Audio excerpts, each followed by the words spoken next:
Hi, this is Jody from Poppywinkle, and this is the Monarch page of my pop-up nature book. Last week I showed you how to make this, the Monarch pop-up that folds down when you close the book and pops up when you open it. And this week I'm going to show you how to make this circular mechanism.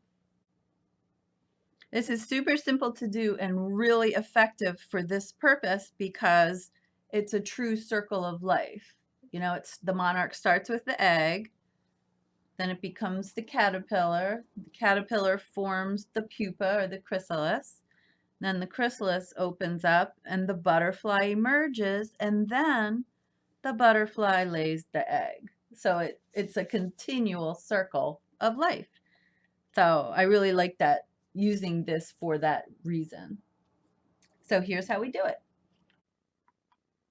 So the second mechanism has two pieces.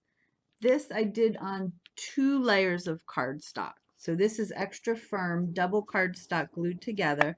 It's a circle 5 inches, and I put a little hole in the center for a brad and a 1.5 inch circle to show your item through. Now that you could make that a little bigger, but you don't want it to run into here and weaken that, or you don't want it to come out here too much and weaken that. So you want it big enough so your things show through, but not so big that it weakens this piece. So those were the numbers I used. Then on the outside, I used a couple layers of craft paper, just kind of really decorative, honestly. And I just put a little arrow there. But also what it does, I stopped so it didn't hit the brad. I made sure that arrow stopped and left room for the brad. But what mostly I did it for is to strengthen this double cardstock even further so my little handle is extra firm. So that's, you know, it's decorative, but it also was mostly just so this brad is very secure. And that gives you something to hold as you turn it. So then all you do, now this, I used a software program, you could do it in Word, and just kind of painstakingly put these things around. But it would probably, that took a long time. It would probably be easier just to take a plain circle, take your little items, and figure out where they need to go using this. So you put your hole there, and then you know where to glue these items. So that would be a fast way if you don't feel like messing with what I did. So then all you do is you put your brad through, open it up on the back, and then you have your mechanism. It works better when it's attached to the page. So there's that, simple. And so when I glue it in, all I'm going to do is glue this whole thing. I'm not going to glue around here so that brad has free reign to move if it wants to, but I'll glue all around the edge. And I'm not going to glue it in yet because I want to collage around it.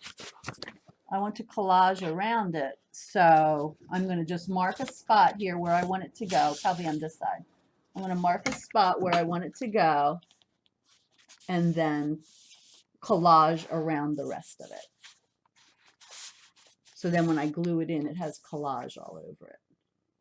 So that's what I'm going to do. So here's my pages. They're all ready for me to put my circular mechanism in here. I decoupaged over this so none of the stickers or anything will come up. Just lightly, really lightly. And this is, first it's informative, showing the difference between the male and the female, and then the very similar looking viceroy. But I only attached it here, here, and here. So we have a little pocket, so when we figure out fun things about the Monarch, we can write them in there and keep them in there.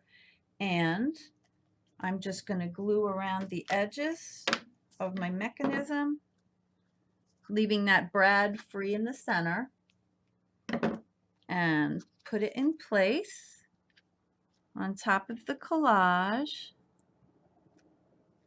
And there we have it. There we have it. It needs to dry, but it's ready to go. So next week, I'm going to show you a bunch of different examples, but how I go about collaging, because it's a bit of an art, and I'm sure everybody does it a different way. And so I thought I'd share my way. So thanks for watching. Bye.